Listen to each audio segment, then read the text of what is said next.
milionário humilhou uma garçonete em uma festa de luxo. Afaste esse cheiro de pobreza da minha mesa. Mas ao ver o que ela tirou da bolsa, ele se ajoelhou diante de todos. A mansão dos Fernandes se erguia como um monumento à riqueza e ao poder, em meio aos jardins perfeitamente cuidados do Morumbi, o bairro mais exclusivo de São Paulo. Naquela noite, as luzes dos lustres de cristal resplandeciam por cada cômodo, iluminando os rostos da elite paulistana que se reunia para celebrar os 30 anos de Bruno Fernandes, o herdeiro do império que carregava o sobrenome da família. Júlia ajustou o uniforme preto e branco uma última vez, antes de empurrar a porta da cozinha. Respirou fundo, sentindo o familiar nó no estômago que sempre surgia antes de servir em festas como aquela. 25 anos. Rosto de traços delicados e olhos castanhos penetrantes que pareciam guardar segredos antigos. Para os convidados, era apenas mais uma garçonete invisível. Ninguém prestava atenção em seu andar elegante ou no modo como observava cada detalhe com uma curiosidade quase científica. Júlia, os canapés da mesa 3 precisam ser repostos, disse o chefe de serviço, passando apressado, e sorria mais. Por favor, os Fernandes pagam por sorrisos também. Ela forçou um sorriso automático, enquanto equilibrava a bandeja de prata. Não estava ali pelos trocados que recebia ao final da noite? Embora precisasse deles para pagar a faculdade de medicina, estava ali por um propósito muito maior, um que carregava há 7 anos, desde que sua mãe adotiva, Dona Lourdes, confessou a verdade em seu leito de morte. Você não nasceu pobre como nós, minha filha, sussurrou Dona Lourdes, segurando a mão de Júlia com dedos trêmulos marcados pelo trabalho árduo. Seu pai te encontrou na beira do rio depois daquele acidente horrível, o carro. Ele viu quando empurraram o carro para dentro do lago. As palavras de Dona Lourdes nunca a abandonaram, assim como a pequena medalha de ouro com inscrições em latim e a foto amarelada que guardava como únicos vestígios de seu passado, durante anos. Pesquisou incansavelmente, juntando peças do quebra-cabeça que era sua vida. Até que um velho motorista aposentado da família Fernandes a reconheceu pela marca de nascença em forma de meia-lua no pulso esquerdo.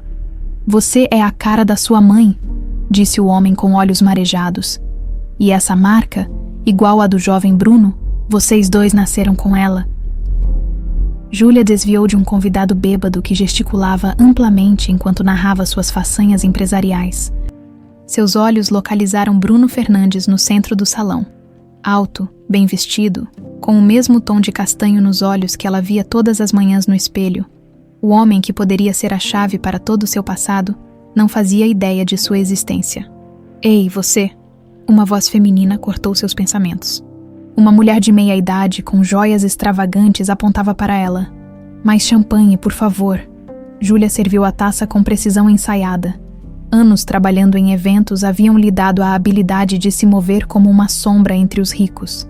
Escutando conversas, observando dinâmicas, foi assim que descobriu sobre a festa e conseguiu ser contratada especificamente para este evento.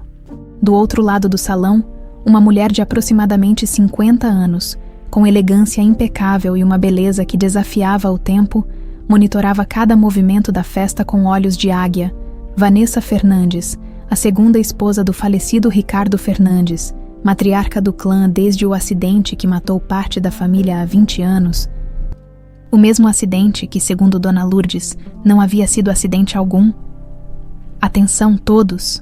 A voz de Bruno Fernandes elevou-se acima do burburinho.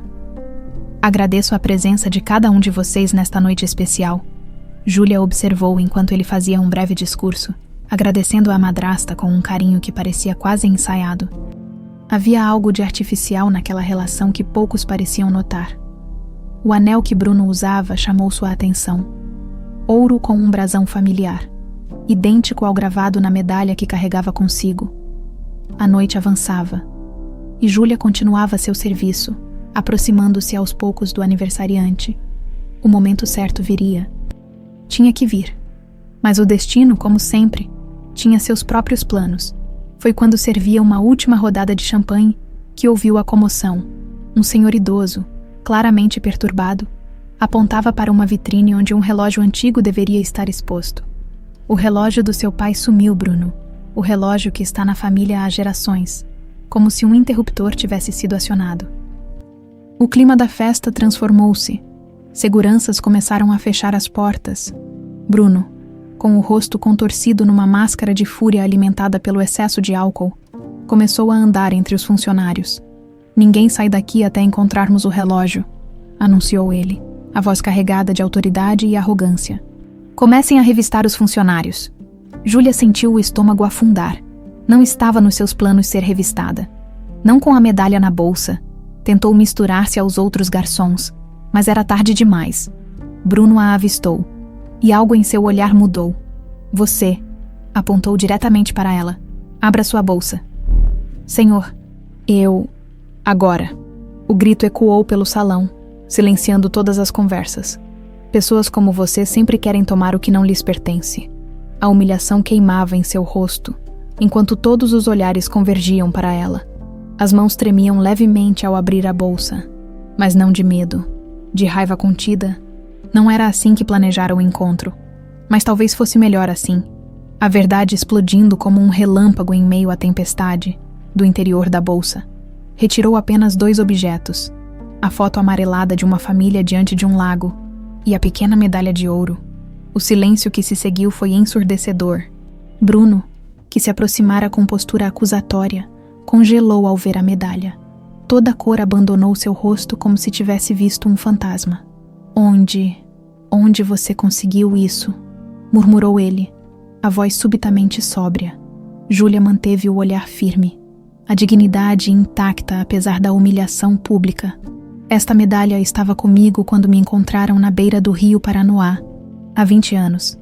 Depois que o carro da minha família foi empurrado para o lago, do outro lado do salão, Vanessa Fernandes deixou cair uma taça de cristal, que se estilhaçou no piso de mármore.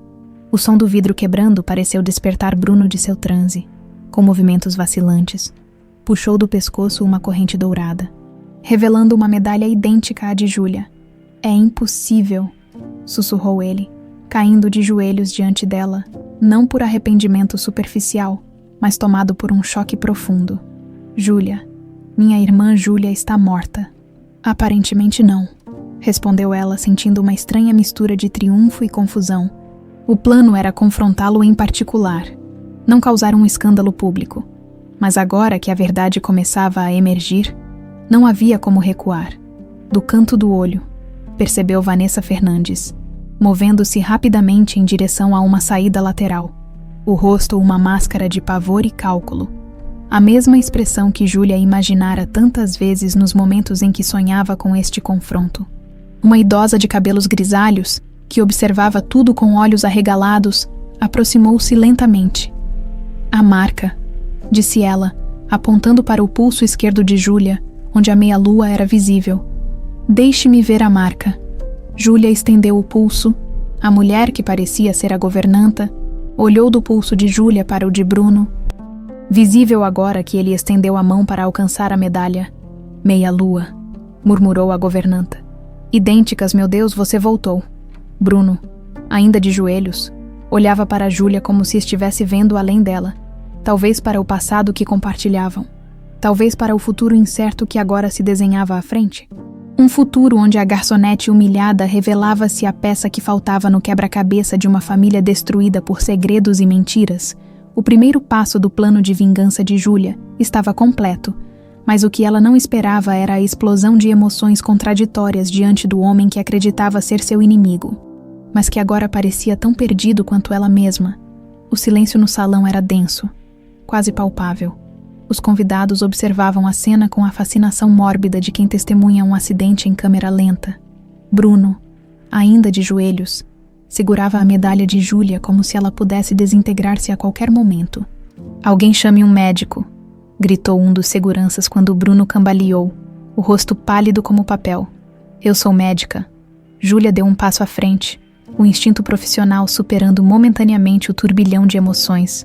"Quase médica", corrigiu-se, abaixando-se para verificar o pulso do homem que acabara de humilhá-la publicamente. O homem que aparentemente era seu irmão. O toque de seus dedos no pulso de Bruno provocou uma corrente elétrica de reconhecimento entre ambos. A marca de nascença em forma de meia-lua parecia pulsar no contato. como se o próprio sangue soubesse o que a mente ainda processava. Levem o Sr. Fernandes para o escritório, ordenou a governanta, Odete, assumindo o controle da situação com a autoridade de quem conhecia a mansão melhor que seus próprios donos. E você, disse, apontando para Júlia. Venha também. Dos fundos do salão, Vanessa Fernandes reapareceu, compondo rapidamente uma expressão de preocupação maternal. O que está acontecendo aqui? Perguntou, a voz calculadamente trêmula. Bruno, querido. A senhora deveria saber melhor que ninguém, respondeu Odete em tom baixo, apenas para que Vanessa escutasse. As duas mulheres trocaram olhares carregados de significado, uma batalha silenciosa de segredos não pronunciados. Enquanto Bruno era auxiliado para fora do salão, Júlia hesitou. O confronto fora mais abrupto que o planejado, mas não podia recuar agora. Agarrou sua bolsa, guardando a medalha e a foto, e seguiu o grupo. 20 anos antes, na beira do lago Paranoá, a noite era tão escura quanto a água que engolira o sedã prateado minutos antes. Uma mulher soluçava, segurando uma criança ensopada e inconsciente nos braços. Meu Deus, Antônio, ela está respirando, Lourdes exclamou, enquanto o marido vasculhava a margem, procurando outros sobreviventes. Não tem mais ninguém, Lourdes. Antônio respondeu, a voz grave. Vi tudo. Aquele outro carro, empurrando este para dentro do lago. Não foi acidente. Temos que chamar a polícia, Lourdes começou a dizer, mas parou ao notar o pequeno medalhão agarrado com força na mão da menina inconsciente. Quando a abriu, uma inscrição em latim brilhou à luz fraca. Sangue sanguinem quaerit. O sangue chama o sangue. No bolso encharcado do pequeno vestido, encontraram uma foto protegida num plástico. Uma família elegante diante do mesmo lago onde estavam agora. No verso, uma única palavra escrita à mão. Fernandes. Se chamarmos a polícia, vão levá-la. Antônio disse lentamente, olhando para a criança que agora respirava regularmente. E se foi o que penso, quem fez isso vai querer terminar o serviço. Naquela noite, o casal de camponeses tomou uma decisão que mudaria suas vidas para sempre. Levaram a menina para sua humilde casa nos arredores de Brasília, deram-lhe o nome de Júlia e a criaram como se fosse sua própria filha.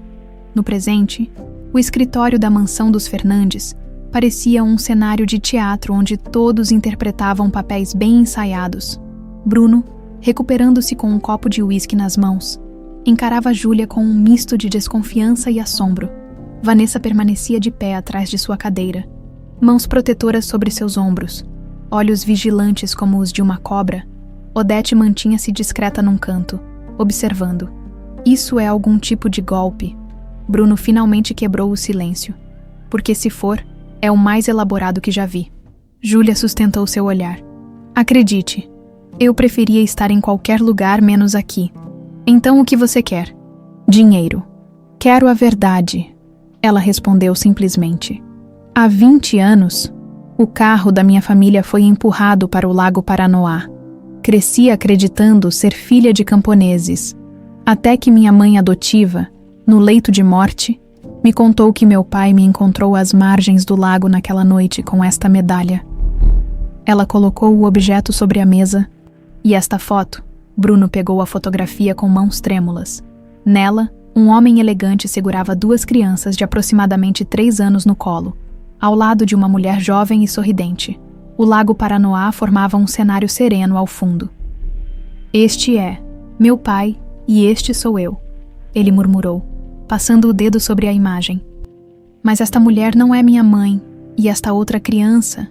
Nunca te contaram sobre uma irmã? Júlia perguntou suavemente, percebendo a genuína confusão nos olhos de Bruno.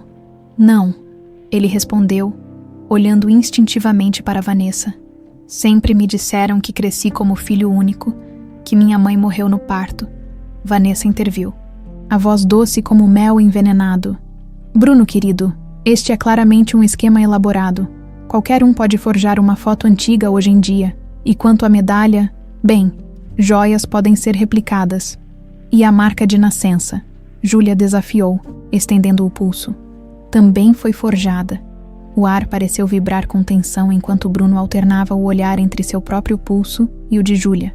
Precisamos de um teste de DNA, ele declarou finalmente. Isso é ridículo, Vanessa protestou. Você vai deixar esta garçonete manipulá-lo assim? Não tenho nada a perder com um teste, Júlia respondeu calmamente, embora seu coração batesse acelerado. E você, senhora Fernandes, o que tem a perder? Antes que Vanessa pudesse responder, Odete deu um passo à frente, segurando algo nas mãos. Acho que isto pode ajudar, disse ela, colocando sobre a mesa um antigo álbum de fotografias. Guardei isso todos esses anos, contra as ordens da senhora Vanessa. São fotos do senhor. Ricardo com as crianças, com os gêmeos.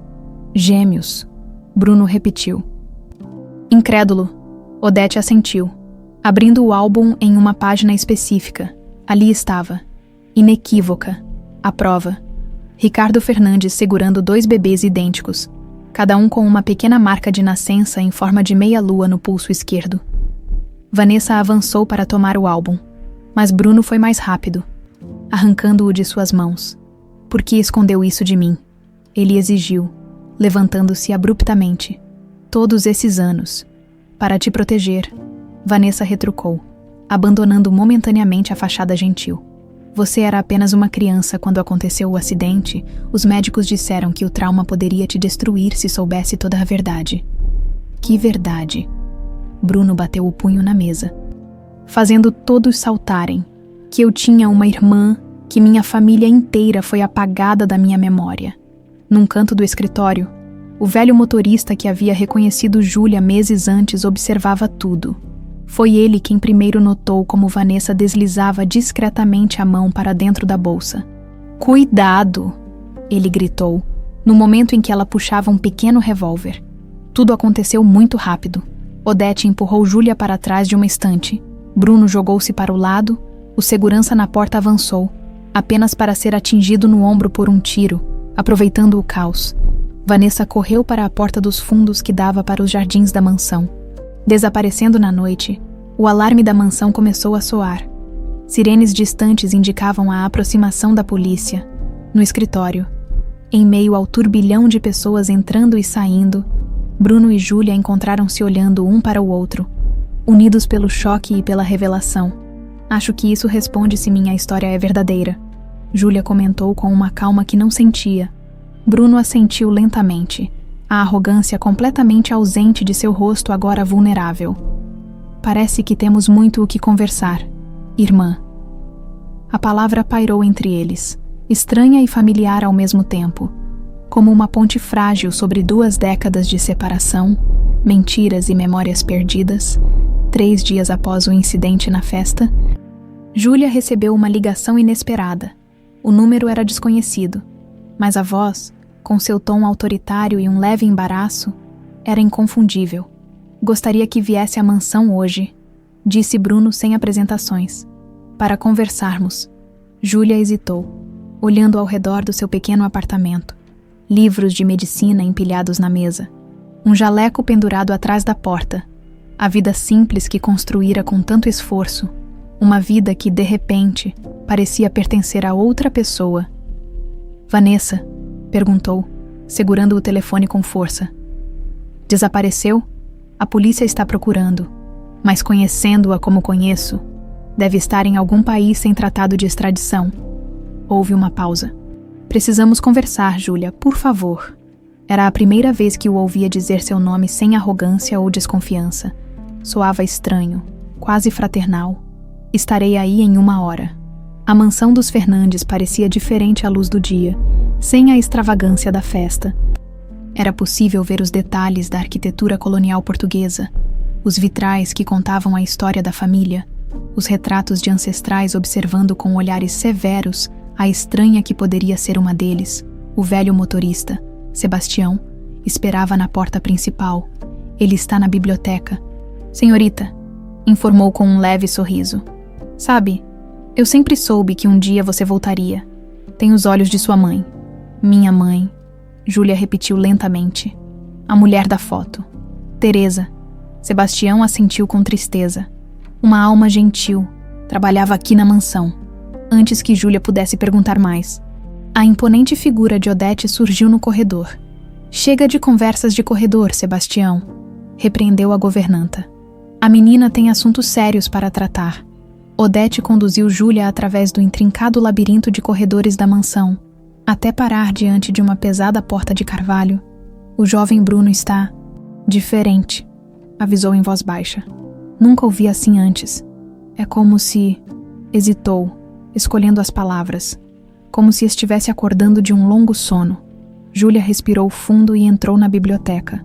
O ambiente era imponente. Paredes forradas de livros até o teto, escadas circulares que levavam a um segundo nível de estantes, janelas altas que deixavam entrar a luz filtrada pelos jardins. No centro, sentado em uma poltrona de couro gasto, Bruno parecia menor, mais jovem, despido da arrogância que o caracterizava. "Obrigado por vir", disse, levantando-se, sobre a mesa de mogno entre eles. Vários documentos estavam espalhados. "O teste de DNA confirmou 99,9% de certeza. Somos irmãos, gêmeos idênticos." Júlia assentiu, um nó formando-se em sua garganta. Uma coisa era suspeitar. Outra completamente diferente era ter a confirmação científica. "Encontrei isso também." Bruno continuou, empurrando em sua direção um certificado de nascimento. "Júlia Fernandes, nascida 7 minutos depois de mim", passou a mão pelo rosto cansado. "É como descobrir que minha vida inteira foi uma mentira." Júlia observou o documento, tocando as letras que compunham seu verdadeiro nome, seu verdadeiro passado. "Por que Vanessa esconderia isso?" perguntou, sentando-se na poltrona oposta à dele. "Por que fingir que eu morri no acidente?" Bruno sacudiu a cabeça. "Ainda estou tentando entender. Os jornais da época falam sobre o acidente no lago. Meu pai, Ricardo Fernandes, morreu. A motorista, identificada como Teresa Silva também, e uma criança não identificada foi dada como desaparecida, presumivelmente morta." Ele olhou diretamente para Júlia. "Eu não estava no carro. Estava na escola. Sempre me disseram que perdi o pai e a babá no acidente." "Babá", Júlia repetiu. "Sebastião falou que Teresa trabalhava aqui, que ela era nossa mãe." A tensão entre eles era palpável. Para Bruno, cada revelação era uma facada nas memórias que considerava sagradas. Para Júlia, cada confirmação era uma peça do quebra-cabeça de sua identidade. "Eu não sei mais no que acreditar", admitiu Bruno, parecendo verdadeiramente perdido. "Vanessa me criou desde os 5 anos. Foi a única mãe que conheci. A mesma mulher que tentou nos matar há 3 dias. Júlia não pôde deixar de comentar, arrependendo-se imediatamente ao ver a dor no rosto de Bruno. "Preciso entender por quê", ele murmurou, mais para si mesmo que para ela. "Preciso ouvir da própria boca dela." Júlia observou o homem à sua frente. O menino que cresceu na riqueza enquanto ela lutava por cada centavo para pagar seus estudos. Deveria odiá-lo. Havia planejado usar sua revelação como arma para destruir os Fernandes, para vingar-se do acidente que matou seus pais. Mas agora, vendo a genuína confusão de Bruno, sentia apenas uma estranha compaixão. "Eu posso ajudar", ofereceu, surpreendendo a si mesma. "Sou quase médica. Sei como investigar. Como buscar registros hospitalares." Bruno levantou os olhos, uma centelha de esperança surgindo em meio ao desespero. "Você faria isso?" perguntou. "Mesmo depois de como a tratei na festa." Um silêncio atravessou a biblioteca enquanto Júlia ponderava. A vingança que planejara por anos subitamente parecia vazia, pequena diante da vastidão do mistério que os envolvia. "Somos irmãos, aparentemente", respondeu com um sorriso tenso. "E médicos são treinados para curar, não para guardar rancor." Foi o mais próximo de um perdão que conseguiu oferecer. Bruno aceitou com um aceno, ambos cientes da fragilidade desta trégua recém-formada. "Então", Júlia continuou, assumindo um tom mais prático, "por onde começamos?" Nas semanas seguintes, Júlia tornou-se uma presença constante na mansão, uma posição que Vanessa teria considerado ultrajante, mas que, em sua ausência, ninguém ousava questionar. Para a criadagem, a semelhança entre ela e Bruno era prova suficiente de seu direito de estar ali, A cada visita, descobria mais sobre a família que nunca conhecera. Ricardo Fernandes havia sido um empresário visionário, dono de um império de comunicações e tecnologia. Bruno seguira seus passos, expandindo os negócios para o mercado internacional. Mas quanto mais aprendia sobre os Fernandes, mais perguntas surgiam sobre Teresa Silva. Ninguém fala muito sobre ela, comentou com Odete enquanto ajudava a organizar alguns documentos antigos no escritório, como se fosse um segredo. A governanta suspirou.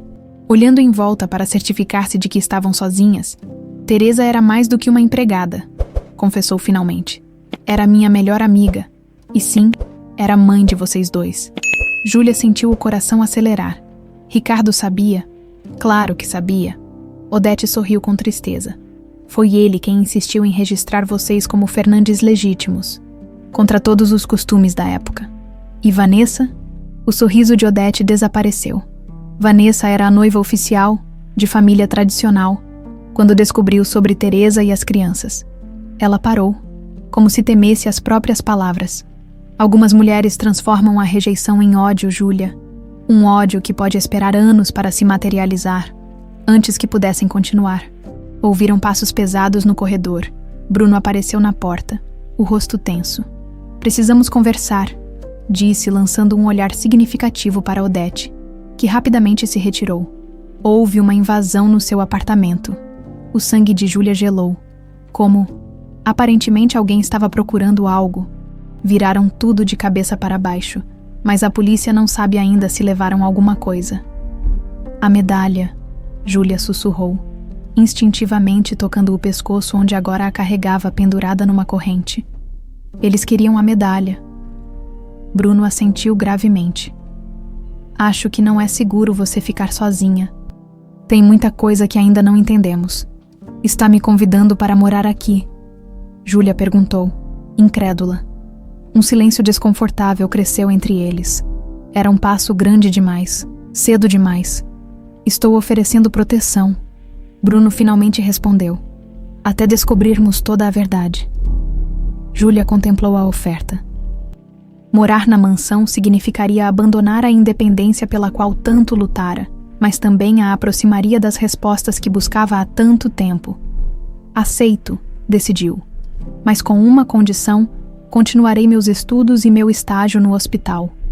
Bruno sorriu, um gesto genuíno que revelava a semelhança entre eles. Nunca esperaria menos de uma Fernandes. Enquanto acertavam os detalhes, nenhum dos dois notou a sombra que se movia no jardim, observando-os através da janela da biblioteca. Nem viram o brilho metálico da pequena câmera que registrava cada palavra trocada entre os irmãos recém-reunidos. A caçada apenas começava. A adaptação de Júlia à mansão Fernandes foi mais difícil do que esperava. O quarto designado a ela era maior que seu apartamento inteiro, com uma cama de dossel e janelas que davam para os jardins dos fundos. A opulência que antes observava como uma intrusa agora a cercava, lembrando constantemente que este poderia ter sido seu mundo desde sempre. O closet já foi abastecido com roupas que devem servir, informou Odete, abrindo as portas de um armário que revelava dezenas de peças ainda com etiquetas. Bruno insistiu. Não preciso de caridade. Júlia protestou, sentindo-se desconfortável. Odete sorriu com gentileza. Não é caridade, menina. É herança. Tudo isso também é seu por direito. Essas palavras ecoaram nos dias seguintes, enquanto Júlia dividia seu tempo entre o hospital, onde estagiava, e a investigação sobre seu passado. Cada vez que entrava na mansão, ainda se sentia uma estranha, como se estivesse interpretando um papel em uma peça para a qual não sabia as falas. Bruno, por outro lado, parecia transformar-se à medida que aceitava a existência da irmã. O jovem arrogante que humilhara Júlia na festa dava lugar a um homem mais contemplativo, quase vulnerável em seus questionamentos sobre o passado. Numa tarde de domingo, 2 semanas após Júlia mudar-se para a mansão, Bruno a encontrou na biblioteca investigando antigos álbuns de família. Alguma descoberta interessante? Perguntou. Sentando-se ao lado dela, Júlia mostrou-lhe uma fotografia onde Teresa aparecia em segundo plano, quase escondida, durante uma festa na mansão. Sempre nos fundos, sempre nas sombras, comentou, como se tentassem apagá-la até mesmo das fotografias. Bruno estudou a imagem com atenção. Sempre acreditei que minhas memórias de infância estavam intactas, mas agora... Hesitou. Agora me pego duvidando de tudo. Tenho flashes de uma mulher cantando para mim. Não é Vanessa, poderia ser Teresa. As memórias podem ser manipuladas, Júlia respondeu. O lado médico de sua personalidade emergindo, especialmente as de uma criança traumatizada. Um silêncio ponderado caiu entre eles, preenchido apenas pelo tic-tac do relógio antigo no canto da biblioteca. Odete mencionou algo sobre um cofre. Júlia disse finalmente. Um lugar onde papai guardava seus documentos mais importantes. Bruno assentiu. O cofre da biblioteca está ali, apontou para um painel aparentemente sólido entre duas estantes. Mas é inútil, nem eu tenho acesso. Foi selado após a morte de meu pai. Selado como? Júlia aproximou-se do painel, examinando-o com curiosidade. É um sistema biométrico avançado, especialmente para a época. Papai era paranoico com segurança, segundo Vanessa. Só ele tinha acesso. Júlia virou-se para encará-lo. E você acredita nela depois de tudo? Bruno passou a mão pelos cabelos. Um gesto que Júlia notara ser comum quando ele estava nervoso. O mesmo gesto que ela mesma fazia sem perceber. Não tentei abrir desde que soube sobre você, admitiu. Mas o sistema exige impressão digital e análise de retina. Vanessa tentou por anos, até desistir. Júlia se aproximou do painel, observando-o atentamente. Não havia teclado numérico, apenas uma pequena tela escura e um scanner. DNA dos Fernandes, murmurou, uma ideia formando-se em sua mente. E se o sistema não foi projetado para um Fernandes específico, mas para qualquer Fernandes legítimo? Bruno encarou-a com surpresa. Como os médicos fazem esses saltos lógicos? Observação clínica. Ela sorriu. Pai era obcecado por família e legado, certo? Por que criaria um sistema que morreria com ele? Faria mais sentido que qualquer filho legítimo pudesse acessá-lo. Ou qualquer filha, Bruno completou. Um brilho de esperança nos olhos. Ambos se posicionaram diante do painel. Bruno colocou o polegar sobre o scanner, que acendeu com uma luz azulada. Depois, aproximou o olho da pequena câmera embutida. Nada aconteceu. Deixe-me tentar, Júlia pediu, repetindo os mesmos gestos. Um suave clique metálico foi ouvido, seguido pelo lento deslizar do painel para o lado, revelando um cofre moderno embutido na parede. Funcionou, Bruno murmurou, incrédulo. Mas por que comigo e não com você? Júlia questionou, igualmente surpresa. Talvez porque você nunca tentou antes, sugeriu uma voz às suas costas. Era Sebastião, o velho motorista. O sistema registra tentativas. Se alguém que não é Fernandes tenta, fica bloqueado para aquela impressão digital específica. Vanessa, Bruno concluiu. Ela deve ter usado minha digital enquanto eu dormia, bloqueando-a no sistema. A revelação pairou entre eles como uma nuvem tóxica. Até onde ia a manipulação de Vanessa, dentro do cofre, encontraram uma série de pastas organizadas cronologicamente. Certidões, contratos, testamentos. E no fundo, uma pequena caixa de veludo vermelho. Júlia a abriu com dedos trêmulos. Dentro, uma terceira medalha idêntica às que ela e Bruno possuíam, junto com uma carta selada com o brasão dos Fernandes. Abra, Bruno incentivou, a voz baixa, como se temesse quebrar a magia do momento. A carta estava endereçada a meus filhos e datada de uma semana antes do acidente no lago. Com o coração acelerado, Júlia começou a ler em voz alta. Meus queridos Bruno e Júlia, se estão lendo isto, é porque temores que venho alimentando se concretizaram. Há 2 meses, descobri discrepâncias nas contas da empresa que apontam para lavagem de dinheiro em grande escala. Minha investigação interna me levou a suspeitar de alguém próximo, talvez íntimo, enquanto confirmo minhas suspeitas. Tomei providências. Criei um fundo secreto em nome de vocês 2, acessível apenas quando ambos completassem 25 anos. Instruções para acessá-lo estão no documento anexo. Mais importante que dinheiro. Porém, é a verdade. Teresa não é apenas sua babá, como fazemos o mundo acreditar. Ela é minha esposa de coração, mãe de vocês, e em breve será oficialmente uma Fernandes. Os papéis do nosso casamento serão assinados na próxima semana. As medalhas que dei a cada um são partes de um conjunto de 3. A terceira está com esta carta. Juntas, formam a chave para abrir o compartimento secreto atrás do retrato da biblioteca, onde guardei provas contra quem quer que seja o responsável por esta situação. Se algo me acontecer, confiem apenas em quem carregar uma destas medalhas. Com amor eterno, papai, Ricardo Fernandes. Um silêncio sepulcral dominou a biblioteca. Júlia sentia o peso da revelação em cada célula do corpo.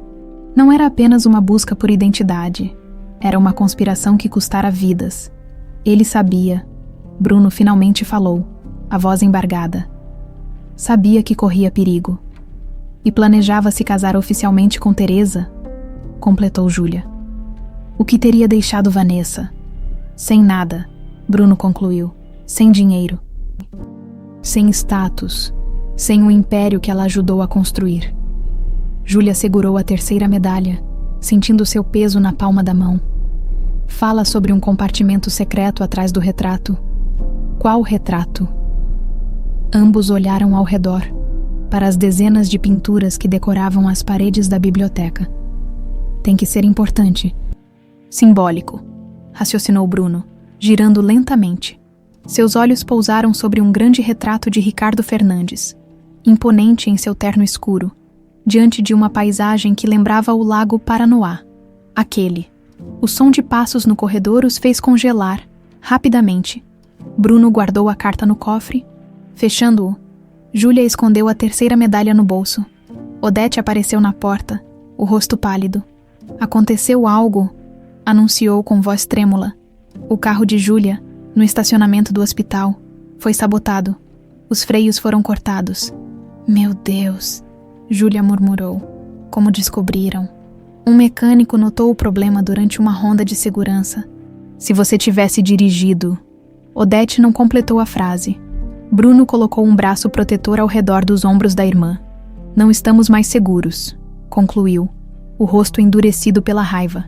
Ela está nos observando. Sabe que estamos perto da verdade. Júlia apertou a medalha no bolso, pensando na carta de Ricardo. Confiem apenas em quem carregar uma destas medalhas. Ele escrevera. Mas agora havia uma terceira pessoa com acesso a esse símbolo de confiança. E ela estava disposta a matar para impedir que a verdade viesse à tona. Precisamos encontrar esse compartimento secreto, sussurrou para Bruno. Antes que ela nos encontre primeiro. A tentativa de sabotagem no carro de Júlia mudou tudo.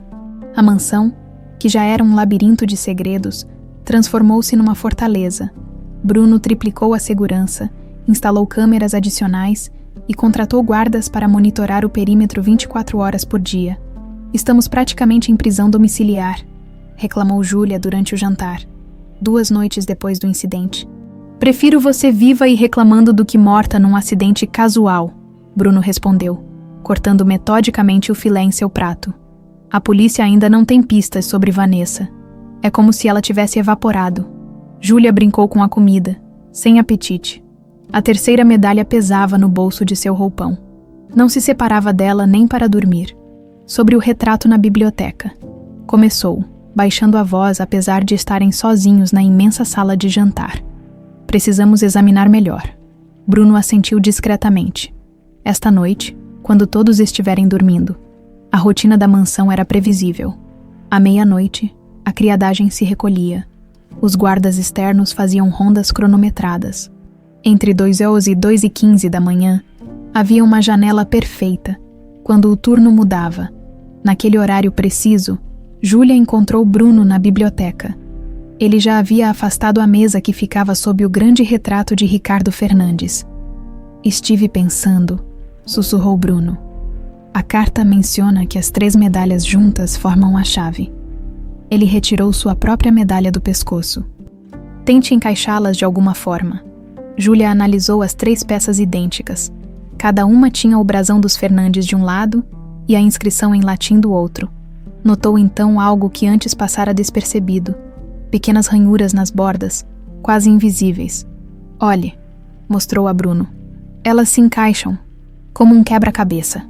Com dedos ágeis, posicionou as 3 medalhas, que se uniram com um clique suave formando um disco perfeito. No centro, surgiu uma pequena saliência triangular. Uma chave, murmurou Bruno. Mas onde está a fechadura? Júlia examinou a moldura ornamentada do retrato, sentindo cada entalhe com as pontas dos dedos. Nada. Olhou então para a pintura em si. Ricardo Fernandes em pé diante do Lago Paranoá, mão direita no bolso do paletó, à esquerda segurando a medalha, sussurrou Júlia, apontando para o pequeno detalhe na pintura. Papai está usando uma das medalhas na pintura? Bruno aproximou-se observando com atenção. E há algo estranho no lago. Veja como a luz reflete de forma diferente neste ponto específico. Júlia pressionou o dedo sobre o ponto indicado. Para sua surpresa, a tela cedeu levemente. Uma pequena abertura circular apareceu, do tamanho exato do disco formado pelas 3 medalhas. Aqui, disse. Inserindo o disco na abertura, um mecanismo silencioso foi acionado. O retrato deslizou para o lado, revelando um compartimento embutido na parede. Dentro, uma pasta selada e uma pequena caixa de metal. Bruno pegou a pasta, enquanto Júlia examinou a caixa. Dentro, encontrou um pendrive antigo e um pequeno gravador de voz. Papai pensava em tudo, comentou Bruno, folheando os documentos da pasta. São registros de transferências bancárias, grandes quantias desviadas para contas nas Ilhas Cayman e todas, sua voz falhou, todas autorizadas por Vanessa. Ela estava roubando dele, concluiu Júlia. E ele descobriu. Mais que isso, Bruno continuou lendo. Parece que ela foi plantada na vida dele. Há um dossiê aqui. Vanessa trabalhava para um conglomerado rival. Foi uma operação de espionagem corporativa que se transformou em algo mais. Júlia conectou os pontos na mente. Ela nunca o amou. Era uma missão, que se complicou quando ele se apaixonou por Teresa. E mais ainda quando decidiu se casar com ela e legitimizar os filhos. Um barulho vindo do corredor os fez congelar. Rapidamente, Bruno recolocou os documentos no compartimento, mas Júlia guardou o pendrive e o gravador no bolso do roupão, ao lado das medalhas. Deve ser a Honda, sussurrou, verificando o relógio. Estão adiantados hoje. Com movimentos rápidos, reposicionaram o retrato e a mesa. Júlia desencaixou as medalhas, devolvendo uma a Bruno e mantendo 2 consigo. Saíram da biblioteca silenciosamente, cada um seguindo para seu quarto. O relógio digital no criado mudo de Júlia marcava 3h17 quando ela acordou sobressaltada. Não foi um pesadelo, mas uma sensação de presença que perturbou seu sono leve de médica acostumada a plantões. Permaneceu imóvel, olhos semicerrados, coração acelerado. Apurou os ouvidos, um rangido quase imperceptível, vindo da porta do closet. Movendo apenas os olhos, vislumbrou uma sombra movendo-se na penumbra do quarto. Alguém revistava metodicamente suas gavetas, suas roupas, seus pertences. O pânico inicial deu lugar ao raciocínio frio. Se o invasor quisesse matá-la, já o teria feito. Estava procurando algo. As medalhas, o pendrive, as provas, tudo estava sob seu travesseiro, onde colocara antes de dormir. A figura encapuzada aproximou-se da cama. Júlia fechou os olhos, controlando a respiração para fingir sono profundo. Sentiu dedos ágeis deslizando sob o outro travesseiro. Depois, procurando entre os lençóis, o invasor soltou um suspiro frustrado. Começou a contornar a cama, chegando ao lado onde Júlia dormia. Ou fingia dormir. Júlia sabia que tinha segundos para decidir. Lutar, gritar, negociar. Um movimento súbito na janela distraiu o invasor. Júlia aproveitou para rolar da cama, batendo com força no interruptor que acionava o sistema de alarme instalado por Bruno. Sirenes estridentes romperam o silêncio da madrugada. Luzes se acenderam automaticamente. O invasor, vestido completamente de preto, correu para a janela. Antes de saltar para a árvore próxima, virou-se rapidamente. Júlia viu apenas olhos. Olhos que conhecia bem. Os mesmos olhos serpentinos que observaram com desdém enquanto Bruno a humilhava na festa. Olhos de Vanessa. A porta do quarto foi escancarada. Bruno entrou correndo, seguido por 2 seguranças. Ela esteve aqui, Júlia disse, trêmula. Vanessa. Bruno abraçou-a protetoramente enquanto orientava os seguranças a vasculharem o jardim. Como ela entrou, como passou pela segurança. Júlia questionou, ainda abalada. Cresceu nesta casa. Provavelmente conhece passagens que nem eu conheço. Bruno respondeu, examinando a janela por onde a madrasta escapara. O importante é que você está bem e que ela não conseguiu o que veio buscar. Júlia tocou o bolso do roupão, confirmando que as medalhas, o pendrive e o gravador ainda estavam ali. Não podemos ficar aqui, disse decidida. Não é seguro. Bruno assentiu gravemente. Concordo. Precisamos de um lugar onde Vanessa não possa nos alcançar, onde possamos analisar essas provas em paz. Tenho uma ideia, Júlia disse, uma luz se acendendo em sua mente. O baile beneficente da Fundação Fernandes. É em 3 dias, no salão do Copacabana Palace. Um evento público. É justamente o que devemos evitar, Júlia. Não entende? Será o último lugar onde ela esperaria nos encontrar. E com centenas de pessoas, imprensa, polícia, ela não tentaria nada. Além disso, todos os diretores da empresa estarão lá. Podemos confrontá-los com o que descobrimos. Bruno considerou a ideia. É arriscado. Mais arriscado é ficar aqui, esperando que ela tente novamente. Após um longo silêncio, Bruno concordou. Tudo bem, mas vamos tomar precauções extras. Nada de ficar sozinha, nem por um segundo. Júlia assentiu. O coração ainda acelerado, pensou nos pais adotivos, que a criaram com tanto amor apesar da pobreza. Em Teresa, a mãe biológica que nunca conhecera. Em Ricardo, o pai que planejava assumir os filhos publicamente. Todos tiveram seus futuros roubados pela ambição de Vanessa. Era hora de justiça. No baile, disse com determinação. Vamos expor tudo. Vamos recuperar o que é nosso por direito. A verdade, o nome, o legado. Pela janela, os primeiros raios de sol começavam a dourar os jardins da mansão. Um novo dia se iniciava, trazendo consigo a promessa de revelações que mudariam para sempre o destino dos irmãos Fernandes. O baile beneficente da Fundação Fernandes era o evento mais aguardado da elite paulistana. Realizado anualmente, reunia empresários, políticos e celebridades sob o pretexto de arrecadar fundos para projetos sociais. Na realidade, era uma elaborada dança de poder e influência, onde acordos eram selados entre taças de champanhe e sorrisos calculados. Este ano, o tema era Máscaras Venezianas. Uma ironia que não escapou a Júlia enquanto se preparava no quarto de hotel próximo ao salão de festas. Afinal, o que eram aquelas pessoas se não atores usando máscaras sociais elaboradas? Tem certeza que quer fazer isso? Perguntou Bruno, ajustando a gravata diante do espelho da suíte que compartilhavam desde que deixaram a mansão. A semelhança entre eles, realçada pelos trajes formais, era quase perturbadora. Absoluta, respondeu Júlia, prendendo o cabelo em um coque elegante. O vestido verde esmeralda que escolhera era sofisticado sem ser extravagante. Ouvimos o conteúdo do gravador, vimos os documentos, temos todas as provas. Bruno assentiu gravemente. Na noite anterior, haviam finalmente ouvido a gravação deixada por Ricardo Fernandes. Um relato detalhado de como descobriu a traição de Vanessa, seu plano de casamento com Teresa e seu temor pelas vidas de seus filhos gêmeos. Ainda assim, é arriscado confrontá-los publicamente. É nossa única chance, Júlia argumentou. Com tanta gente importante presente, incluindo a imprensa, ninguém ousará nos atacar, e a diretoria completa estará lá. As mesmas pessoas que ajudaram a encobrir o crime por 20 anos. O plano era simples e audacioso. Durante o discurso tradicional do presidente da fundação, que era o próprio Bruno, eles revelariam a verdade sobre o acidente, apresentariam as provas do envolvimento de Vanessa e exigiriam justiça. A terceira medalha seria decisiva.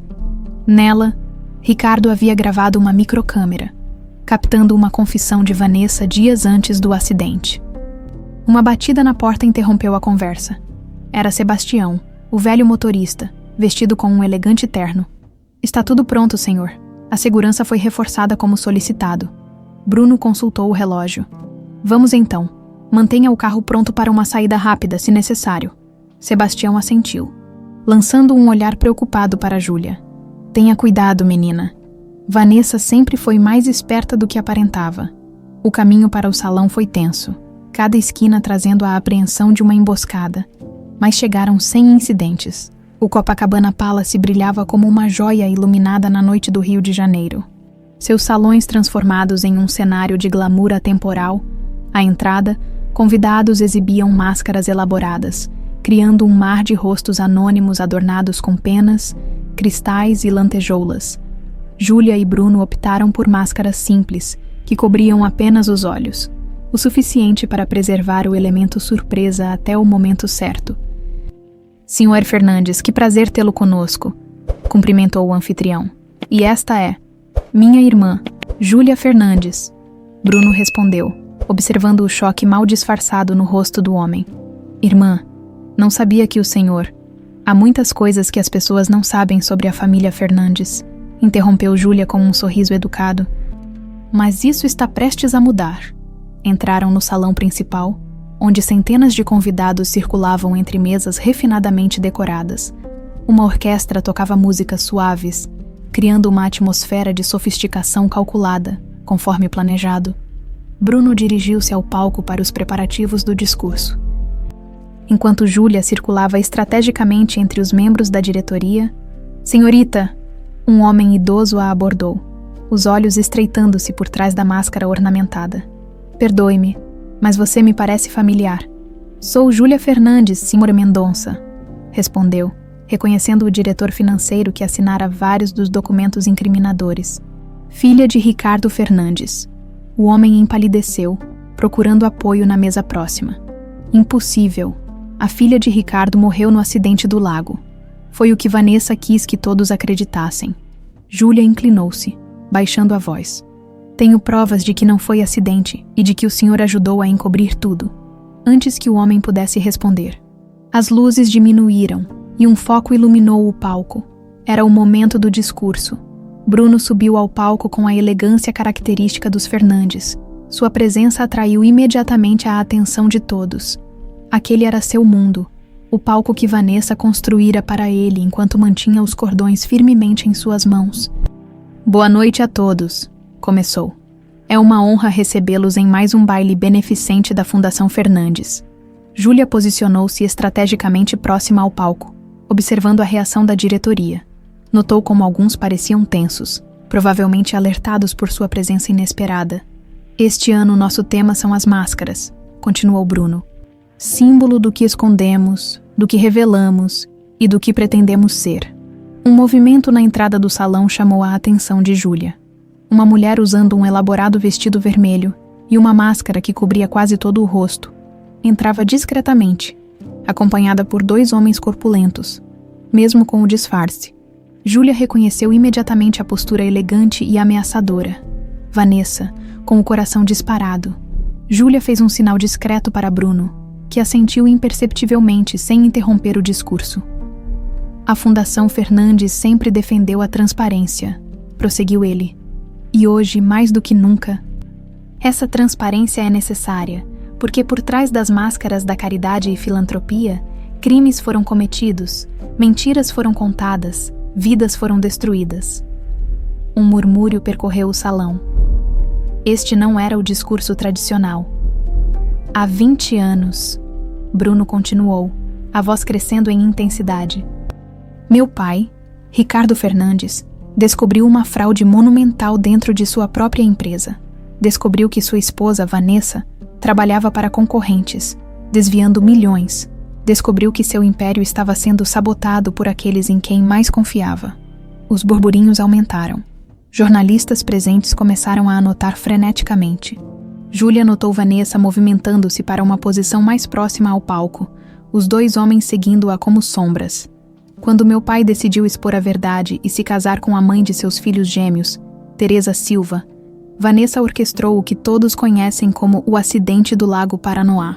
Bruno fez uma pausa dramática, tirando a máscara completamente. Um acidente que matou meu pai e supostamente minha irmã. Mas como podem ver, minha irmã está aqui. Todas as cabeças viraram-se quando Bruno apontou para Júlia, que também removeu sua máscara, revelando o rosto idêntico ao do irmão. Tenho provas, declarou Bruno, erguendo um pendrive. Gravações, documentos, confissões, tudo que meu pai escondeu prevendo sua própria morte, a verdade que Vanessa tentou apagar está aqui. O caos começou a se instalar no salão. Convidados chocados, diretores em pânico, jornalistas correndo para obter melhores ângulos. No meio da confusão, Júlia percebeu Vanessa sinalizando para seus capangas. Um dos homens puxou algo que parecia um isqueiro. Segundos depois, o alarme de incêndio disparou e sprinklers foram acionados, encharcando todos os presentes. Pânico se instalou, com pessoas correndo em todas as direções. "Bruno!" gritou Júlia, tentando chegar ao palco enquanto avistava Vanessa movendo-se na mesma direção. No meio do caos e da água que caía, Bruno guardou rapidamente o pendrive dentro do paletó, protegendo a evidência. Mas antes que pudesse descer do palco, uma explosão na ala leste do salão intensificou o pânico. Não era apenas um alarme falso. Havia fogo de verdade. Um incêndio controlado para criar caos e destruir evidências. Júlia lutou contra a multidão em pânico, vendo com horror Vanessa alcançar o palco. A mulher não estava mais disfarçando suas intenções. Em sua mão brilhava uma pequena arma. "Agora vamos resolver isso de uma vez por todas", gritou Vanessa, apontando a arma para Bruno. "Você deveria ter continuado sendo meu filho obediente." No instante em que seu dedo pressionava o gatilho, Júlia conseguiu alcançá-los, empurrando Bruno para o lado. O tiro errou por centímetros.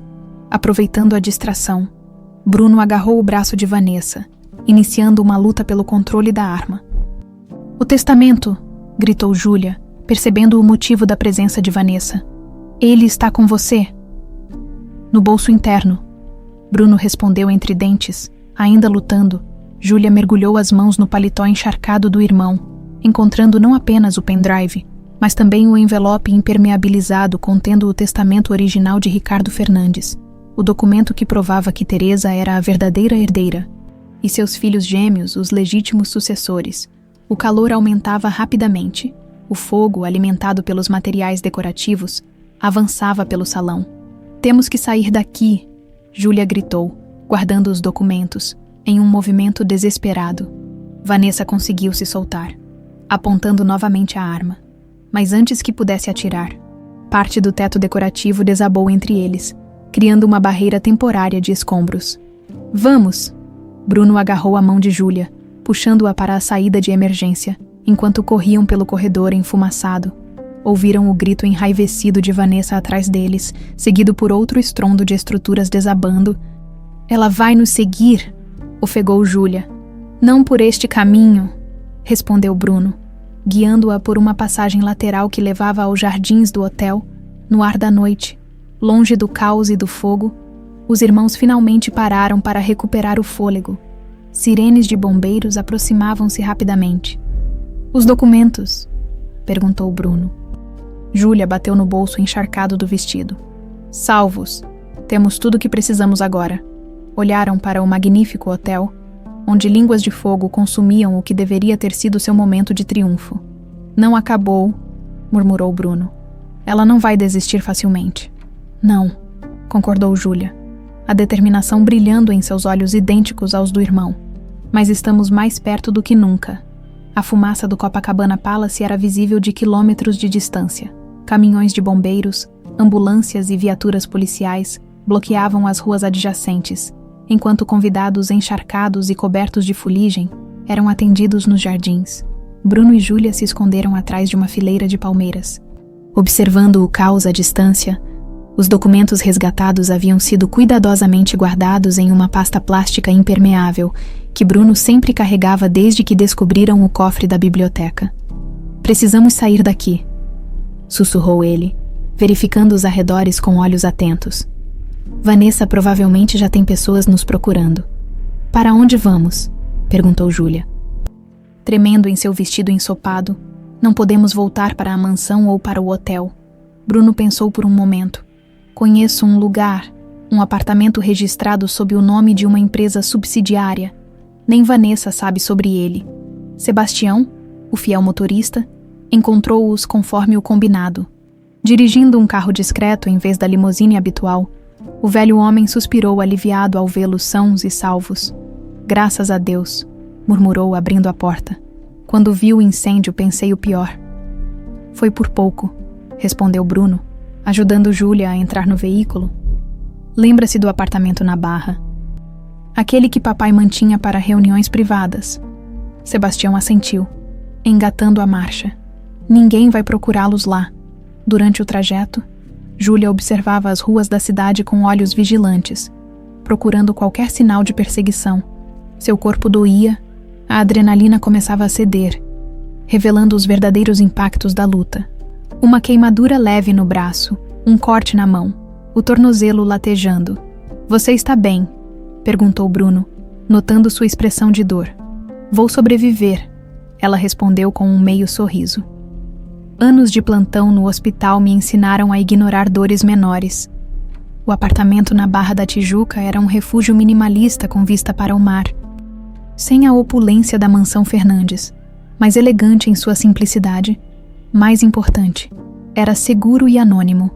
"Primeiro, precisamos verificar os documentos", disse Bruno, acendendo as luzes da sala de estar. "Ver o que conseguimos salvar." Sobre a mesa de jantar, espalharam cuidadosamente os itens resgatados. O pendrive com as provas financeiras, o gravador com o depoimento de Ricardo, as 3 medalhas, agora separadas novamente, e o mais valioso, o envelope lacrado contendo o testamento original e o diário médico. "Ainda bem que papai era meticuloso", comentou Júlia, examinando o envelope plastificado. Intacto apesar da água, ele realmente previu que algo assim poderia acontecer. Com cuidado, abriu o envelope e retirou os documentos. O testamento era claro. Ricardo Fernandes reconhecia Teresa Silva como sua companheira de vida e mãe de seus filhos gêmeos, Bruno e Júlia. Deixava claro seu desejo de oficializar o casamento e garantir que seus filhos fossem reconhecidos como legítimos herdeiros do Império Fernandes. Mas foi o diário médico que provocou um silêncio atônito entre os irmãos. "Meu Deus", murmurou Júlia, médica o suficiente para entender as anotações. "Isso muda tudo." O diário detalhava como Ricardo, após descobrir a traição de Vanessa, começara a apresentar sintomas estranhos, suspeitando estar sendo envenenado. Consultou secretamente um médico amigo, que confirmou suas suspeitas. Pequenas doses de um composto tóxico estavam sendo administradas em sua comida, provavelmente há meses. Ela estava envenenando ele lentamente. Júlia explicou, o horror evidente em sua voz. Quando percebeu que estava sendo descoberta, precisou agir mais rapidamente. O acidente no lago foi a solução final. Bruno passou a mão pelos cabelos, um gesto que Júlia já identificara como sinal de seu nervosismo. Então não foi apenas pela herança ou para esconder a fraude. Foi para silenciá-lo permanentemente antes que ele pudesse expô-la. E para eliminar Teresa e qualquer um que soubesse a verdade, completou Júlia, incluindo uma criança de 5 anos.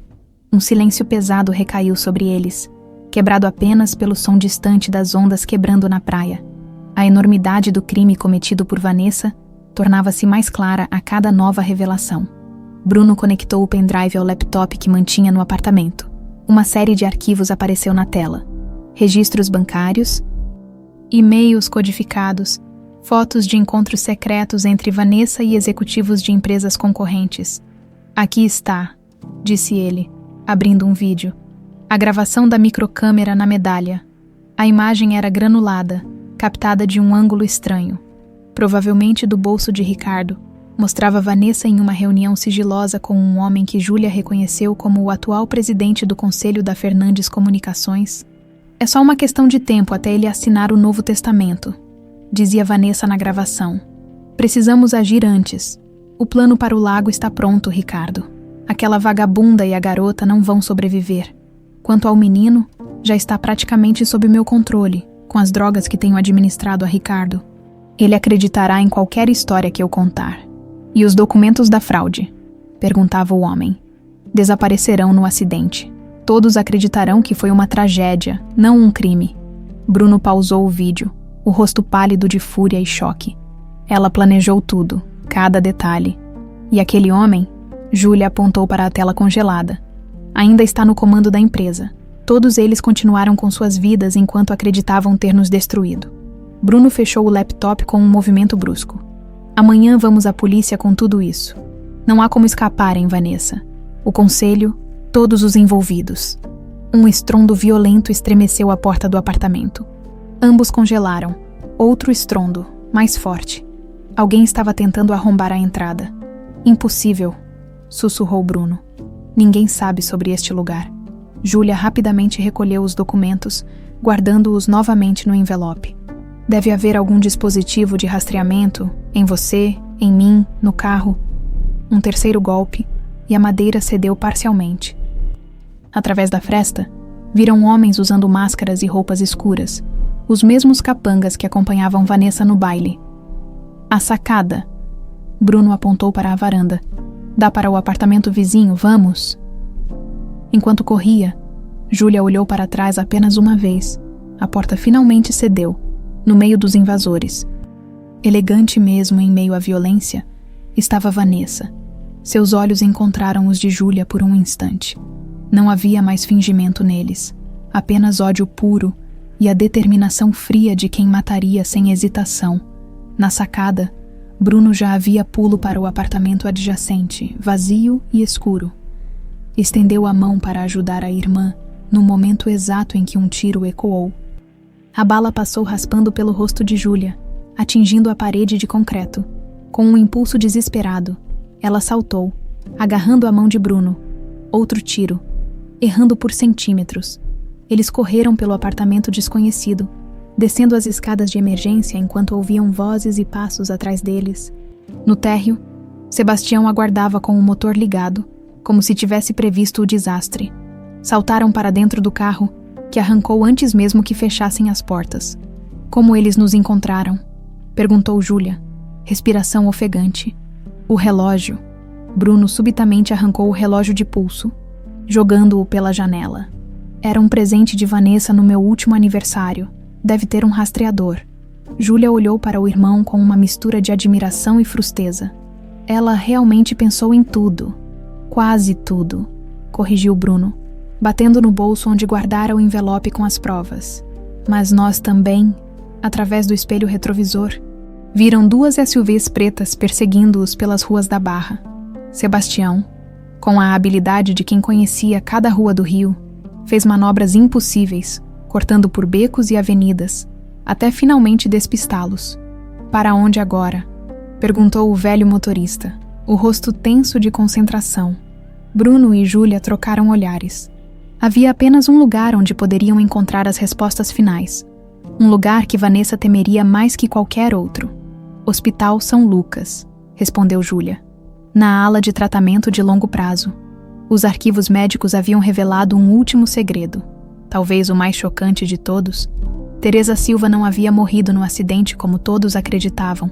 Havia sido mantida viva, em estado vegetativo, em uma clínica privada todos esses anos. Mantida como seguro, como garantia de silêncio, como prisioneira entre a vida e a morte. Era hora de finalmente libertá-la. O Hospital São Lucas erguia-se como uma fortaleza branca nos arredores de São Paulo. Suas janelas iluminadas como olhos vigilantes na madrugada, especializado em cuidados de longo prazo, o estabelecimento atendia principalmente pacientes em estado vegetativo ou com doenças degenerativas avançadas.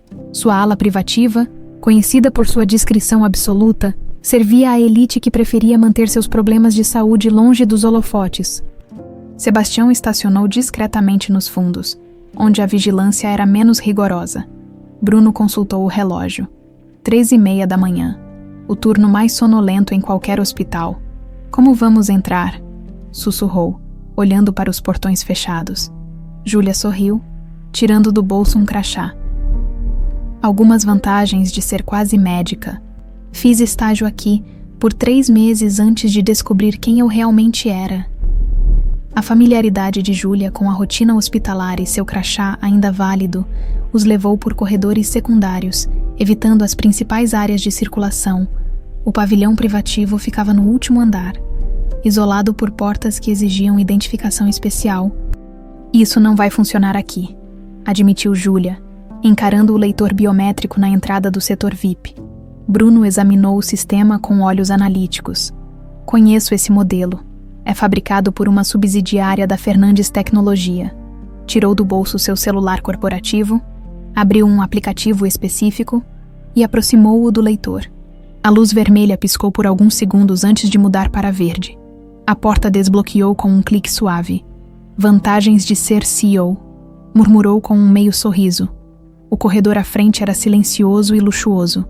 Mais semelhante a um hotel de luxo que a um hospital, apenas 6 quartos ocupavam todo o andar, cada um com uma pequena placa digital na porta, exibindo não nomes, mas códigos. Qual deles? Perguntou Bruno, tenso. Júlia consultou as anotações que fizera do diário médico de Ricardo. T-937. É como Teresa foi registrada aqui. Percorreram o corredor lentamente, verificando cada porta. T-937 estava no final. O quarto mais isolado. A porta não estava trancada. Ninguém esperaria invasores neste setor tão protegido. O quarto era amplo e bem equipado. Monitores silenciosos exibiam batimentos cardíacos e atividade cerebral. No centro, em uma cama hospitalar cercada por equipamentos de última geração, jazia uma mulher de aproximadamente 50 anos. Seu corpo magro e frágil contrastava com o rosto que, apesar do tempo, mantinha traços de uma beleza serena. Teresa Silva. Bruno congelou na porta, o impacto da visão atingindo-o como um soco físico. Júlia, por outro lado, avançou lentamente até a beira da cama, seus olhos médicos avaliando cada detalhe do estado da paciente. Ela não está em coma profundo, murmurou examinando os monitores. Há atividade cerebral significativa aqui, respostas a estímulos. Isso não é estado vegetativo permanente. Bruno finalmente conseguiu aproximar-se, suas pernas tremendo. Ela pode ouvir, entender. Possivelmente, respondeu Júlia. Agora examinando a ficha médica pendurada aos pés da cama. A medicação que está recebendo é estranha. Não faz sentido para um paciente em coma. Um detalhe chamou sua atenção. Um pequeno frasco na mesa de cabeceira, com um rótulo de remédio comum, mas contendo comprimidos que Júlia, com seu treinamento médico, reconheceu imediatamente. São sedativos potentes, explicou, segurando o frasco contra a luz, usados para suprimir a consciência em pacientes que poderiam, de outra forma, despertar. Ela está sendo mantida artificialmente neste estado.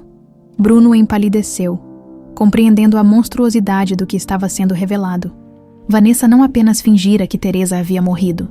Ela a mantivera em um limbo artificial por 20 anos, nem viva nem morta, prisioneira em seu próprio corpo. Por quê? Sussurrou, tocando hesitantemente a mão inerte de Teresa. Por que mantê-la viva? Garantia? Júlia concluiu, folheando mais anotações médicas. Se algo desse errado, se alguém descobrisse a verdade, Vanessa poderia usar Teresa como moeda de troca ou para incriminar outras pessoas. Um suave bip do monitor cardíaco interrompeu a conversa. Os batimentos de Teresa haviam acelerado levemente. Ela está reagindo à sua voz, Júlia observou, inclinando-se sobre a paciente. Mãe, Teresa, pode nos ouvir? Nenhuma resposta visível, mas os monitores continuavam registrando alterações sutis. Júlia pegou a seringa preenchida na mesa lateral, a próxima dose do sedativo que seria administrada em breve. Se interrompermos a medicação, ela poderia despertar. Bruno engoliu em seco, dividido entre esperança e temor. E se ela estiver sofrendo, se estiver presa lá dentro há 20 anos, consciente, antes que pudessem decidir, o som de vozes no corredor os alertou. Rapidamente, esconderam-se no banheiro adjacente. Deixando a porta entreaberta para observar, uma enfermeira entrou. Verificou os monitores e preparou-se para aplicar a medicação regular. Júlia quase interferiu, mas Bruno segurou seu braço, silenciosamente pedindo cautela. A enfermeira completou sua tarefa e saiu, fechando a porta. Não podemos ficar aqui, sussurrou Bruno. Precisamos levar essas evidências à polícia imediatamente, antes que Vanessa nos alcance novamente. E deixá-la assim, Júlia protestou, indicando Teresa. Agora que sabemos a verdade. É justamente por sabermos a verdade que precisamos agir corretamente, insistiu Bruno. Se interferirmos agora, podemos prejudicar o caso legal contra Vanessa. Ou pior, colocar Teresa em perigo. Relutantemente, Júlia concordou. Fotografou a ficha médica e os frascos de medicamentos com seu celular, evidências adicionais para o caso que estavam construindo. Quando estavam prestes a sair, Bruno parou, voltando à beira da cama. Vamos voltar, mãe, prometeu. Baixinho. Vamos tirar você daqui. Somos seus filhos, Bruno e Júlia. Sobrevivemos. Para a surpresa de ambos, uma única lágrima escorreu pela face imóvel de Teresa. Na delegacia especializada em crimes financeiros, o delegado Moreira os recebeu com ceticismo que gradualmente se transformou em espanto à medida que examinava as provas apresentadas. O testamento original, os registros financeiros, as gravações de Ricardo e, mais impactante, os registros médicos de Teresa.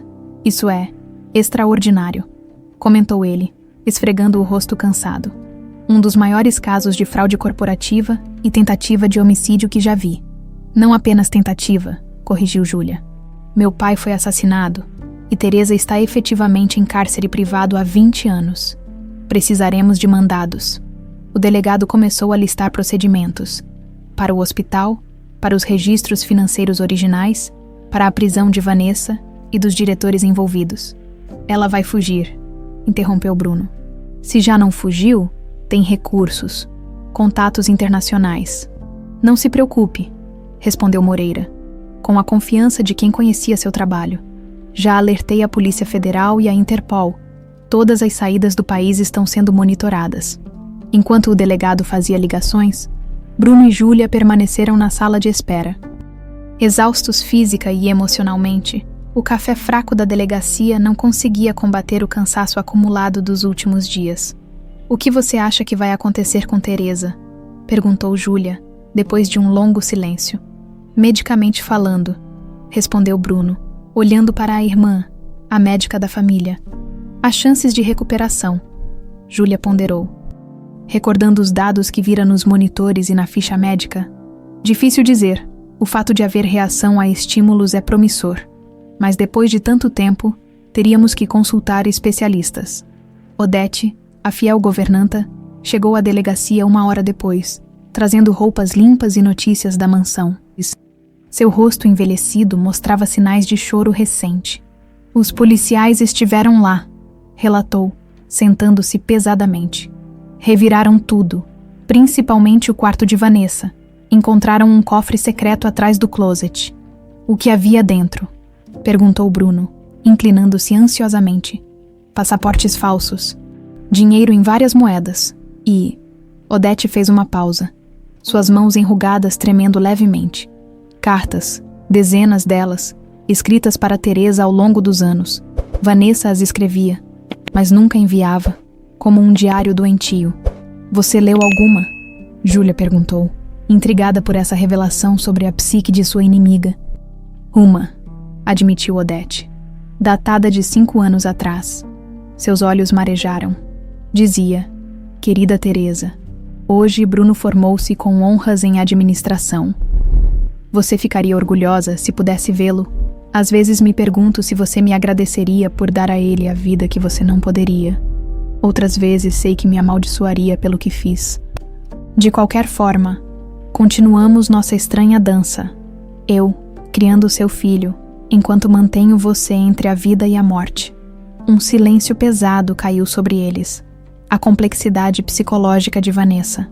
Ao mesmo tempo, assassina calculista e alguém que mantinha um diálogo imaginário com sua vítima. Era perturbadora. Ela é completamente insana, murmurou Bruno. Não, discordou Júlia. É pior que isso. Ela é perfeitamente sã, apenas sem qualquer moralidade ou empatia. O delegado Moreira retornou, o rosto grave. Temos um problema. Vanessa Fernandes foi localizada.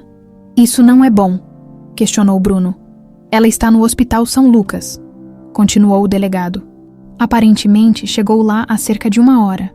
Os seguranças a deixaram passar, já que ela consta como responsável legal pela paciente T937. Júlia levantou-se de um salto. Teresa, ela vai tentar silenciá-la permanentemente. Já despachei uma equipe tática, garantiu Moreira pegando seu coldre. Mas vocês conhecem o hospital melhor. Precisarão me acompanhar. Enquanto corriam para as viaturas, Bruno sentiu o celular vibrar. Uma mensagem de número desconhecido. O texto era simples e arrepiante. Venham sozinhos ou Teresa não sobreviverá nem mais um dia. A escolha é de vocês. Afinal, família é tudo. Não, vê.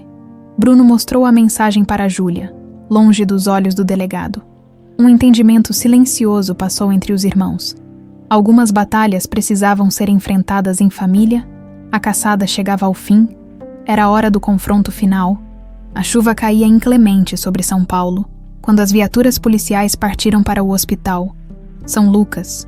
No banco traseiro de um dos carros, Bruno e Júlia trocavam olhares tensos, a mensagem de Vanessa pesando entre eles como uma sentença. Temos que despistá-los, sussurrou Bruno. Se a polícia entrar primeiro, ela vai matar Teresa. Júlia assentiu discretamente. Sua vida inteira havia sido uma preparação para este momento. Estudar medicina não fora apenas uma vocação, mas uma forma inconsciente de buscar ferramentas para salvar pessoas como seus pais. Agora, essa habilidade poderia ser a diferença entre vida e morte para Teresa. O comboio policial parou a 2 quarteirões do hospital, estabelecendo um perímetro tático. O delegado Moreira reuniu sua equipe para instruções finais, momento que os irmãos aproveitaram para escorregar discretamente para a chuva. Por aqui, indicou Júlia, guiando Bruno por uma entrada lateral usada pelos funcionários. Seu conhecimento da estrutura hospitalar era uma vantagem inestimável. Pelos corredores secundários, molhados e ofegantes, avançaram em silêncio. Júlia sabia que os elevadores seriam monitorados, então guiou Bruno pelas escadas de emergência, 10 andares até o pavilhão privativo. O que faremos quando chegarmos lá? Perguntou Bruno, tentando controlar a respiração enquanto subiam. Improvisar, respondeu Júlia, séria. Mas lembre-se, Vanessa é manipuladora. Vai tentar jogar um contra o outro. Ao alcançarem o último andar, depararam-se com um corredor vazio. As luzes normalmente brilhantes estavam reduzidas, criando sombras inquietantes nos cantos. A porta do quarto de Teresa estava entreaberta, uma tênue luz amarelada escapando pela fresta. Olá, crianças! A voz suave e controlada de Vanessa chegou antes que pudessem vê-la. Que pontualidade comovente! O amor familiar sempre foi tão tocante.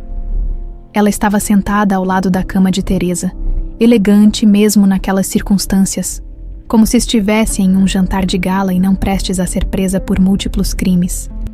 Suas mãos pousavam delicadamente sobre o braço da paciente inerte, onde uma seringa estava pronta para ser injetada. Afaste-se dela, ordenou Bruno dando um passo à frente. Ah, Bruno, sempre tão impetuoso. Vanessa sorriu. Um sorriso que nunca alcançava seus olhos, exatamente como seu pai. Você não tem o direito de falar dele, Bruno respondeu. As mãos fechando-se em punhos. Tenho todos os direitos, retrucou ela serenamente. Afinal, fui eu quem construiu o homem que você é hoje. Cada lição, cada conselho, cada valor. Fui eu quem moldou o CEO brilhante que está diante de mim. Júlia observava a interação com olhos clínicos, avaliando não apenas a situação tática, mas também o estado dos monitores de Teresa. Algo havia mudado desde sua última visita. A atividade cerebral estava mais intensa, como se a paciente estivesse mais próxima da consciência. O que você quer, Vanessa? Perguntou Júlia, tentando ganhar tempo. Pelo canto do olho, viu o telefone na mesa lateral. Se pudesse alcançá-lo para alertar a polícia, quero o que sempre quis, respondeu Vanessa, ajeitando-se na cadeira como uma rainha em seu trono.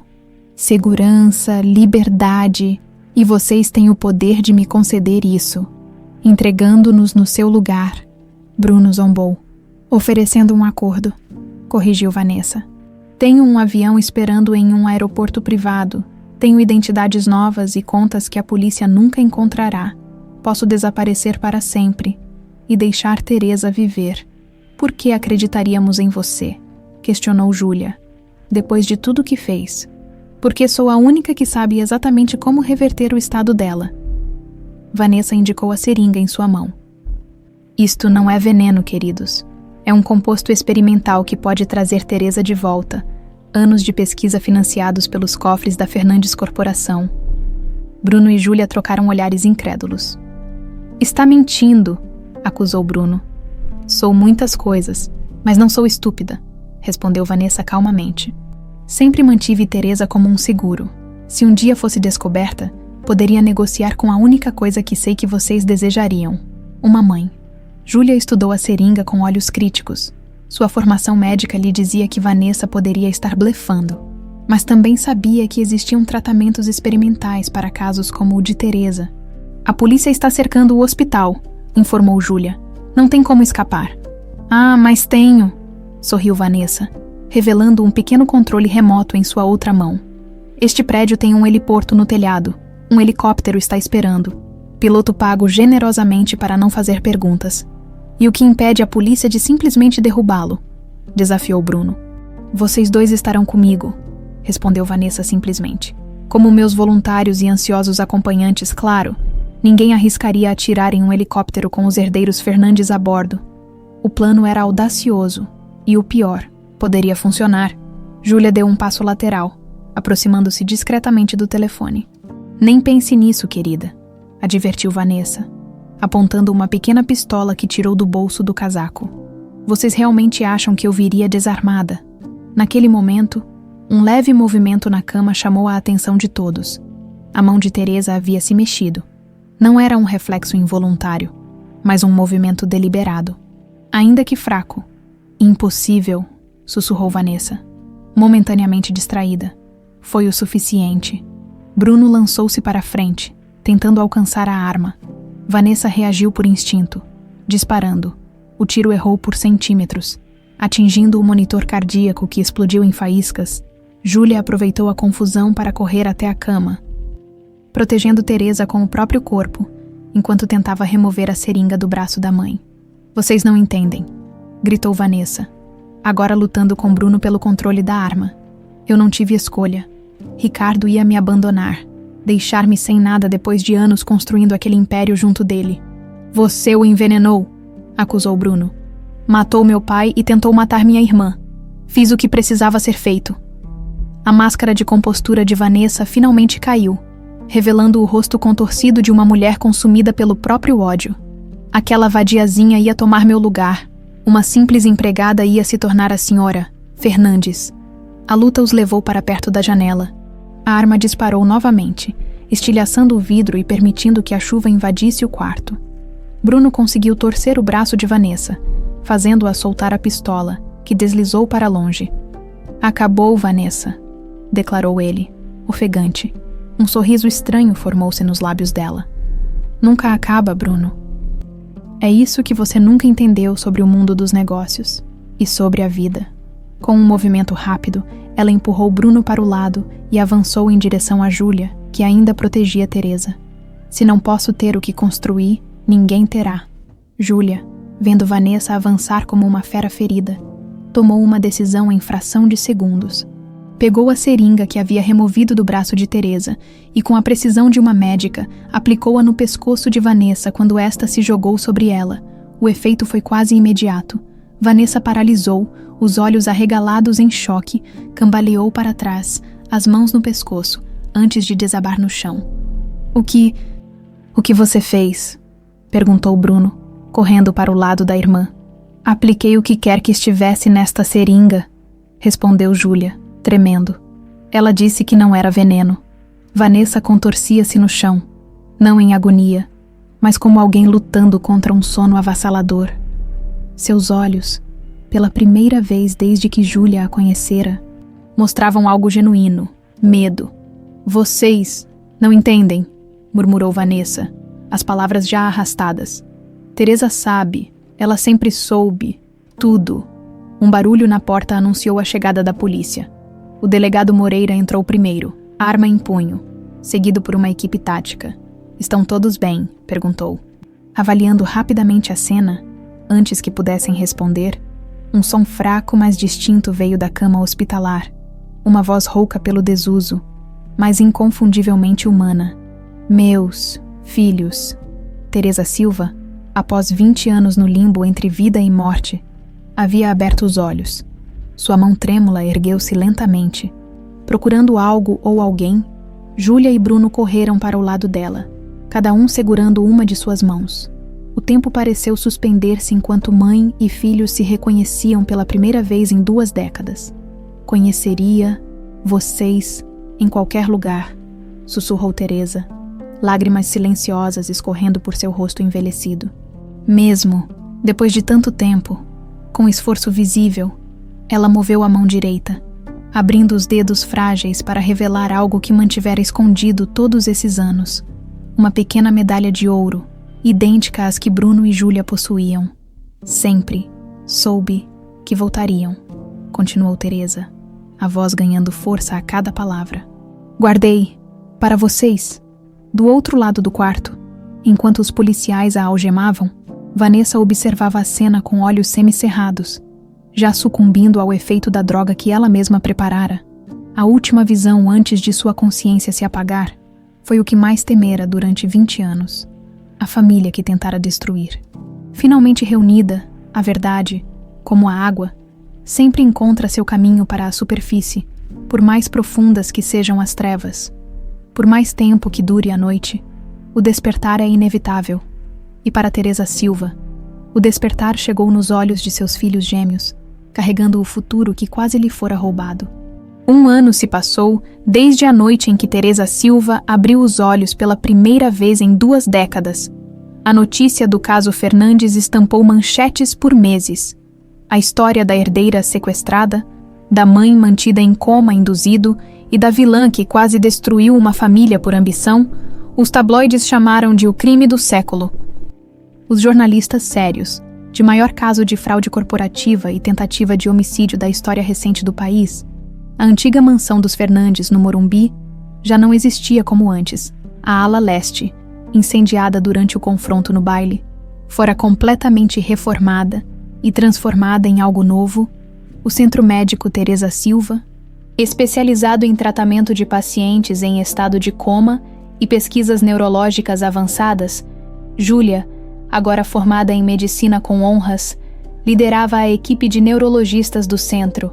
Seu talento natural para a medicina, somado à experiência pessoal com a recuperação da mãe, a tornaram uma referência no campo. Naquela manhã ensolarada, ela caminhava pelos corredores do novo prédio, cumprimentando pacientes e funcionários. Dera Fernandes, chamou uma enfermeira. Sua mãe está esperando na capela. Júlia sorriu. Obrigada, Ana. Já estou indo. A antiga sala de festas onde fora humilhada 1 ano atrás havia sido convertida em uma pequena e elegante capela. Não por fanatismo religioso, mas como símbolo de renascimento. Um lugar de paz no meio do turbilhão que era a vida. Teresa estava lá, sentada em um banco da frente. Sua recuperação fora surpreendente. Considerando as 2 décadas de imobilidade, ainda havia sequelas. A bengala ao seu lado era uma delas. Assim como as sessões diárias de fisioterapia, mas sua mente estava intacta, preservada pelo estado peculiar em que Vanessa a mantivera, nem completamente em coma, nem consciente. Júlia, minha filha. Teresa sorriu ao vê-la. Sua voz ainda carregava a rouquidão característica, mas ganhava força a cada dia. Estava pensando em você. Júlia sentou-se ao lado da mãe, pegando suas mãos enrugadas entre as suas. Como está se sentindo hoje? Mais forte, respondeu Teresa. Aquela nova medicação que você receitou parece estar funcionando. Conversaram por alguns minutos sobre tratamentos e progressos. A médica e a paciente que também eram filha e mãe. Logo, porém, Teresa mudou o assunto para o que realmente as trouxera ali naquele dia. Seu irmão ligou, está a caminho com a noiva. Júlia sorriu. Bruno, que assumira o comando das empresas Fernandes, depois da reestruturação, havia passado os últimos meses reorganizando o império corporativo, demitindo executivos corruptos e criando a Fundação Ricardo Fernandes para crianças desaparecidas. E no meio desse turbilhão, encontrara tempo para se apaixonar por uma jovem professora de um dos projetos sociais da fundação, em uma pequena cidade do interior. Mal posso acreditar que ele vai casar, comentou Júlia.